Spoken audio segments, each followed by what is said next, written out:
ಈಗ ಕ್ಲಚ್ ಹೆಂಗೆ ಬಿಡೋದು ಅಂತ ಹೇಳ್ಕೊಡ್ತೀನಿ ನಿಮಗೆ.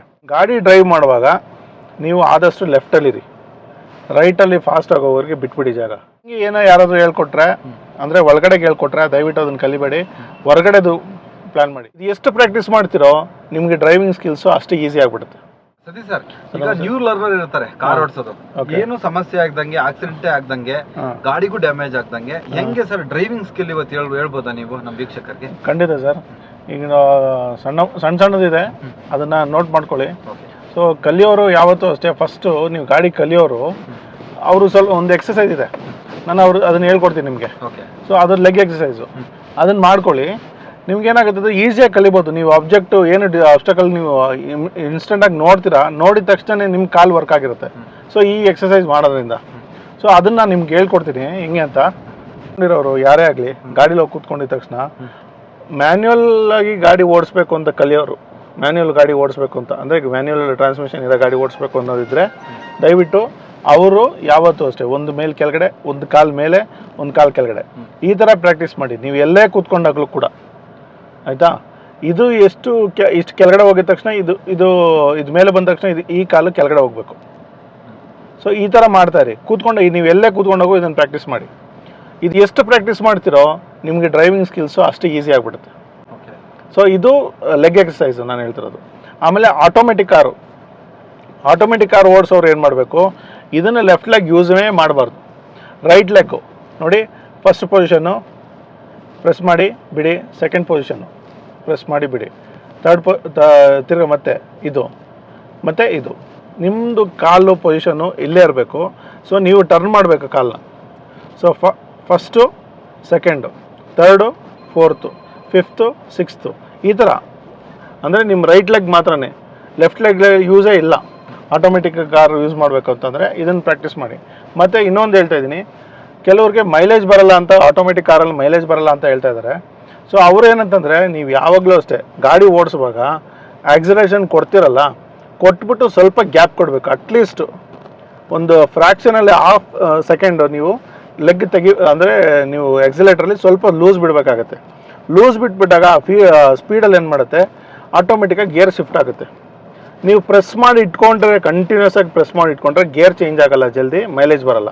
ಇದೊಂದು ಆಟೋಮೆಟಿಕ್ ಕಾರಲ್ಲಿ ನೀವು ಇದನ್ನು ನೋಟ್ ಮಾಡ್ಕೋಬೇಕಾಗಿರೋ ಪಾಯಿಂಟು. ಸೊ ಯಾವುದೇ ಗಾಡಿ ಆಗಲಿ ನೀವು ಆಟೋಮೆಟಿಕ್ ಓಡಿಸುವಾಗ, ನೀವು ಚಿಕ್ಕ ಕಾರ್ ಇರಲಿ ದೊಡ್ಡ ಕಾರ್ ಇರಲಿ, ಯಾವುದೇ ಕಾರ್ ಅದನ್ನು ಕಂಟಿನ್ಯೂ ಪ್ರೆಸ್ ಮಾಡಿ ಇಟ್ಕೊಂಡ್ರೆ ಅದೇನಂತ ಫೀಲ್ ಮಾಡುತ್ತೆ, ಇವ್ರಿಗೆ ಲೋಡ್ ಬೇಕಾಗಿರುತ್ತೆ, ಜಾಸ್ತಿ ಸ್ಪೀಡ್ ಬೇಕು ಅಂತ ಅಂದ್ಕೊಂಡು ಅದು ಕಂಟಿನ್ಯೂಸ್ ಆಗಿ ಗೇರೇ ಚೇಂಜ್ ಆಗಲ್ಲ. ಗ್ಯಾಪೇ ಕೊಡಲಿಲ್ಲ ಅಂದರೆ ಗೇರ್ ಚೇಂಜ್ ಆಗಲ್ಲ. ಅದಕ್ಕೆ ಒತ್ತು ಬಿಟ್ಟರೆ ಗೇರ್ ಚೇಂಜ್ ಆಗುತ್ತೆ, ಮೈಲೇಜ್ ಚೆನ್ನಾಗಿ ಬರುತ್ತೆ.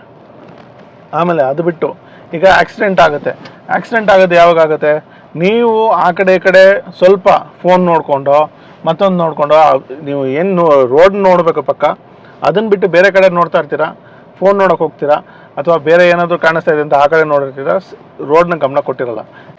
ಗಾಡಿ ಡ್ರೈವ್ ಮಾಡುವಾಗ ನೀವು ಆದಷ್ಟು ಲೆಫ್ಟಲ್ಲಿರಿ, ರೈಟಲ್ಲಿ ಫಾಸ್ಟ್ ಆಗೋವರೆಗೆ ಬಿಟ್ಬಿಡಿ ಜಾಗ. ಈಗ ಕೆಲವೊಂದು ಸತಿ ಏನಾಗುತ್ತೆ ಅಂದರೆ, ನಿಮಗೆ ಲರ್ನರ್ಸು ಕೂಡ ನಾನು ಸುಮಾರು ಜನ ನೋಡಿದ್ದೀನಿ, ಅವರೆಲ್ಲ ರೈಟ್ ಸೈಡಲ್ಲೇ ಇರ್ತಾರೆ, ಆಯಿತಾ? ಅದು ನಿಮಗೆ ತುಂಬ ಡೇಂಜರು. ಯಾವತ್ತೂ ಅಷ್ಟೇ ಲೆಫ್ಟು ಫಾಸ್ಟಾಗಿ ಹೋಗೋರು ಏನು ಮಾಡ್ತಾರೆ, ಜಿಗ್ಜ್ಯಾಗ್ ಮಾಡ್ಕೊಂಬರ್ತಾರೆ. ನೀವು ಅದರಲ್ಲಿ ಅವರು ಫಾಸ್ಟಾಗಿ ಬಂದು ಲೆಫ್ಟ್ ಸೈಡಲ್ಲಿ ಫಾಸ್ಟಾಗಿ ಬಂದಿರ್ತೀರ, ನೋಡ್ಕೊಳ್ಳಲ್ಲ. ನೀವೇನು ಮಾಡ್ತೀರಾ, ನಿಮ್ಮದೇ ಆ ಸ್ಪೀಡಲ್ಲಿ ಹೋಗ್ತಾ ಇರ್ತೀರ, ಅದು ಡೇಂಜರ್. ಅವ್ರೇನು ಮಾಡ್ತಾರೆ, ರೈಟಿಗೆ ಎಳಿಬೇಕು ಅಂತ ಏನು ಮಾಡ್ತಾರೆ, ಫಾಸ್ಟಾಗಿ ಎಳಿತಾರೆ. ನಿಮ್ಮದು ಲೆಫ್ಟ್ ಸೈಡು ಫೆಂಡರೋ ಬಾನೆಟೋ ಬಂಪರೋ ಏನೋ ಟಚ್ ಆಗಿಬಿಡುತ್ತೆ, ಹೆಡ್ಲೈಟ್ ಎಲ್ಲ ಹೊಡೆದೋಗ್ಬಿಡುತ್ತೆ. ಆ ಕಾರಣಕ್ಕೆ ನೀವು ಆದಷ್ಟು ಲೆಫ್ಟ್ ಸೈಡಲ್ಲಿದ್ದರೆ ಸೇಫು. ಏನೇ ತೊಂದರೆ ಆದ್ರೂ ಬೇಕಾದ್ರೆ ಈಸಿಯಾಗಿ ಲೆಫ್ಟ್ ಲೈನಲ್ಲಿ ನಿಲ್ಸ್ಕೊಬೋದು. ನಿಮಗೆ ಇನ್ಸ್ಟೆಂಟಾಗಿ ಆಫ್ ಆಗ್ತಾ ಇರುತ್ತೆ ಗಾಡಿ ಕಲಿಯೋವಾಗ. ಸೊ ಆದಷ್ಟು ಲೆಫ್ಟ್ ಸೈಡ್ ಇಟ್ಕೊಂಡ್ರೆ ಸೇಫಾಗಿರ್ತೀರ. ಮತ್ತು ಇನ್ನೊಂದೇನೆಂದರೆ, ಈಗ ಕ್ಲಚ್ ಹೆಂಗೆ ಬಿಡೋದು ಅಂತ ಹೇಳ್ಕೊಡ್ತೀನಿ ನಿಮಗೆ. ಯಾವತ್ತೂ ಅಷ್ಟೇ ಕ್ಲಚ್ಚು ವೇರಟ್ ಆಗೋದು ಹೆಂಗೆ ಅಂತಂದರೆ, ನೀವು ಗೇರ್ ಚೇಂಜ್ ಮಾಡೋವಾಗ ಯಾವತ್ತೂ ಅಷ್ಟೇ ಗೇರ್ ಚೇಂಜ್ ಮಾಡಿ ಇಮ್ಮಿಡಿಯೇಟಾಗಿ, ಇವಾಗ ನಾನು ಗೇರ್ ಚೇಂಜ್ ಮಾಡ್ತೀನಿ, ಕ್ಲಚ್ ಇಟ್ಕೊಂಡಿದ್ದೀನಿ, ಗೇರ್ ಹಾಕಿದ್ದೀನಿ, ಫಸ್ಟ್ ಗೇರಲ್ಲಿ ಹೋಗ್ತಾ ಇದೆ. ನೀವು ಯಾವಾಗ ಕಂಪ್ಲೀಟಾಗಿ ಕ್ಲಚ್ ರಿಲೀಸ್ ಆಗೋವರೆಗೂ ಆಕ್ಸಿಲರೇಷನ್ ಕೊಡಬಾರ್ದು. ನೋಡಿ ನಾನು ಕೊಟ್ಟಿಲ್ಲ. ಸೊ ಇದು ಜೊತೆಗಿರೋರಿಗೆ ಗೊತ್ತಾಗಲ್ಲ ಯಾವ ಗೇರಲ್ಲಿ ಓಡ್ತಾ ಇದೆ ಗಾಡಿ ಅಂತ. ಸೊ ನೆಕ್ಸ್ಟ್ ಗೇರ್ ಚೇಂಜ್ ಮಾಡ್ಬೇಕಾದ್ರೆ ನೀವು ಫುಲ್ಲು ಕ್ಲಚ್ ಪ್ಲೇಸ್ ಮಾಡಬೇಕು, ನಿಧಾನಕ್ಕೆ ಬಿಟ್ಬಿಟ್ಟು ಆಮೇಲೆ ಆಕ್ಸಿಲೇಟ್ ಕೊಡಬೇಕು. ಯಾವಾಗ ಈ ಥರ ಮಾಡ್ತೀರಾ ಕ್ಲಚ್ಚು ಪ್ರೆಷರ್ ಪ್ಲೇಟು ಎಲ್ಲ ಚೆನ್ನಾಗಿರುತ್ತೆ, ಈವನ್ ರಿಲೀಸರ್ ಬೇರಿಂಗ್ ಕೂಡ ಚೆನ್ನಾಗಿರುತ್ತೆ. ನೀವು ಯಾವಾಗ ಇನ್ಸ್ಟೆಂಟಾಗಿ ಗಾಡಿ ಮೂವ್ ಆಗ್ತಾ ಇರುವಾಗ ನೋಡಿ, ಈಗ ಕಾನ್ಸ್ಟೆಂಟಾಗಿ ಮೂವ್ ಆಗ್ತಾ ಇದೆ ಆಯಿತಾ. ನಾನು ಇವಾಗ ಥರ್ಡ್ ಗೇರ್ಗೆ ಹಾಕ್ತೀನಿ ನೋಡಿ, ನಾನು ಆಕ್ಸಿಲರೇಷನ್ ಕೊಡ್ತಾ ಇಲ್ಲ, ಆರ್ ಪಿ ಎಮ್ ಜಾಸ್ತಿ ಆಗ್ತಾ ಇಲ್ಲ ನೋಡಿ.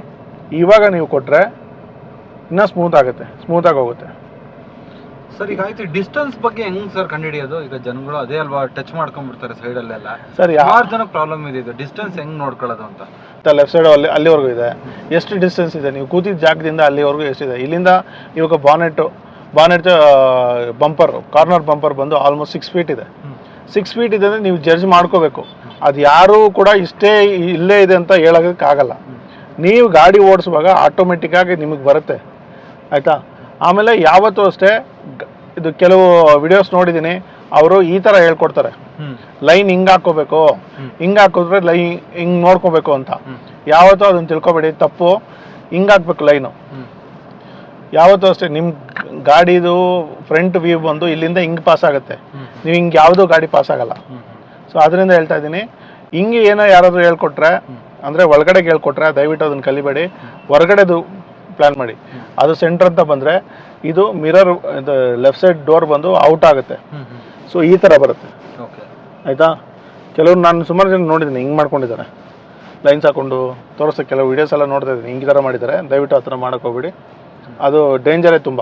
ಓಕೆ ಸರ್, ಈಗ ಕಾರೇ ಮುಟ್ಟಿರಲ್ಲ ಸರ್, ಒಂದೇ ಸರಿ ಕಾರಲ್ಲಿ ಕೂತ್ಕೊಂಡಿದ್ದ ತಕ್ಷಣ ಯಾವ್ದಾನ ಫೀಲ್ಡ್ ಅಲ್ಲೋ ಅಥವಾ ಜನ ಇಲ್ಲದ ಜಾಗದಾಗ ಈಸಿಯಾಗಿ ಹೆಂಗೆ ಮೂವ್ ಮಾಡೋದು ಹೇಳಿ ಸರ್ ಅದೊಂದು.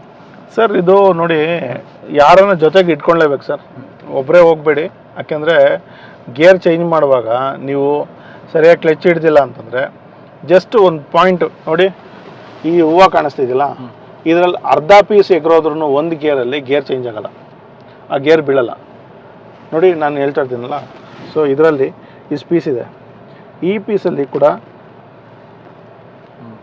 ನೋಡಿ ಇಷ್ಟು ಎಗರೋದ್ರೂ ಒಂದು ಗೇರ್ ಬೀಳಲ್ಲ. ಗೇರ್ ಚೇಂಜ್ ಮಾಡ್ಬೇಕು, ಕ್ಲಚ್ ಪೂರ್ತಿ ಹಿಡಿದ್ಬಿಟ್ಟೆ ಮಾಡಬೇಕು. ನೀವು ಯಾವಾಗ ಇದನ್ನ ಸರಿಯಾಗಿ ಕ್ಲಚ್ ಹಿಡಿದಲ್ಲ ನೀವು ಚೇಂಜ್ ಮಾಡಕ್ಕೆ ಹೋದ್ರೆ ಇದು ಔಟ್ ಆಯಿತು ಅಂದರೆ, ಈಗ ಫಸ್ಟ್ ಗೇರ್ ಬೇಕಾದ್ರೆ ಸ್ಲಿಪ್ ಆಗ್ಬೋದು, ಸೆಕೆಂಡ್ ಗೇರಲ್ಲಿ ಇಷ್ಟು ಹೋಯ್ತು ಅಂದರೆ ಇದು ಸ್ಲಿಪ್ ಆಗ್ಬೋದು, ಸೆಕೆಂಡ್ ಗೇರು ಸ್ಲಿಪ್ ಆಗ್ಬೋದು, ಥರ್ಡ್ ಗೇರು, ಫೋರ್ತ್ ಗೇರು, ಫಿಫ್ತ್ ಗೇರು, ಸಿಕ್ಸ್ತ್ ಗೇರಲ್ಲಿ ಯಾವುದೇ ಗೇರಲ್ಲಿ ಈ ಥರ ಇಷ್ಟು ಪೀಸು ಹೋದ್ರೂ ಒಂದು ಗೇರಲ್ಲಿ ಆ ಗೇರೇ ಬೀಳಲ್ಲ.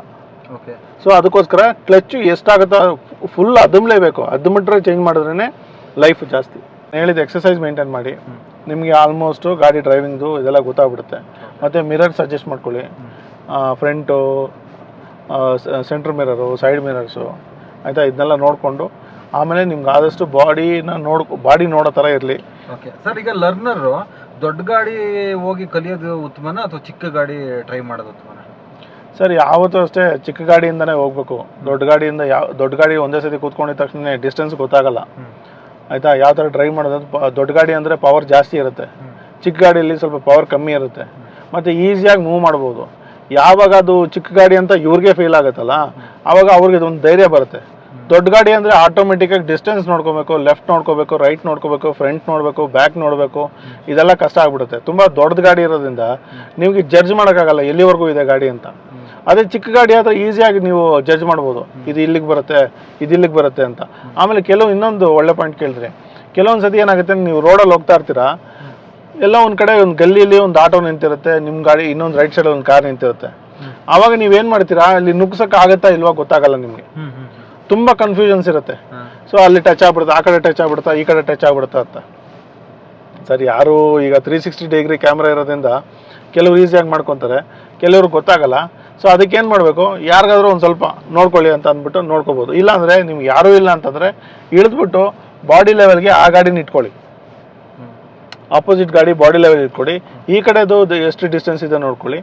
ಆದಷ್ಟು ಟ್ರೈ ಮಾಡಿ ಮಿರರ್ನ ಅಡ್ಜಸ್ಟ್ ಮಾಡಿಕೊಂಡು ನಿಮ್ಮ ಗಾಡಿ ಸ್ಟ್ರೈಟಾಗಿ ಹೋಗ್ತಾ ಇದೆಯಾ ಅನ್ನೋ ಫೀಲ್ ಮಾಡಿಕೊಂಡು ಆಮೇಲೆ ಹೋಗ್ಬೇಕು. ಇಲ್ಲ ಅಕಸ್ಮಾತ್ ತುಂಬ ಪ್ರಾಬ್ಲಮ್ ಇದ್ದರೆ ಆ ಗಾಡಿ ರೋಡ್ ಬಿಟ್ಬಿಟ್ಟು ಬೇರೆ ರೋಡಲ್ಲಿ ತೊಗೊಳ್ಳಿ. Okay, thank you sir. ನೋಡಿ, ಇಷ್ಟೊತ್ತು ಮಾಹಿತಿ ಕೊಟ್ಟು ಸತೀಶ್ ಸರ್, ಇವರು ಹಳೆ ಕಾರ್ ನೀವು ತೊಗೋಬೇಕಾದ್ರೆ ಅಥವಾ ಹೊಸ ಕಾರ್ ನೀವು ತೊಗೋಬೇಕಾದ್ರೆ ಇನ್ಸ್ಪೆಕ್ಷನ್ ಮಾಡಿಕೊಡ್ತಾರೆ. ಇನ್ಸ್ಪೆಕ್ಷನ್ ಸ್ಪೆಷಲಿಸ್ಟ್ ಅಂತಲೇ ನಮ್ಮ ಚಾನಲಲ್ಲಿ ಸಾಕಷ್ಟು ವೀಡಿಯೋಗಳು ಮಾಡಿದ್ದಾರೆ, ಇವರನ್ನ ಸಂಪರ್ಕ ಮಾಡಿ. Thank you sir. Thank you sir.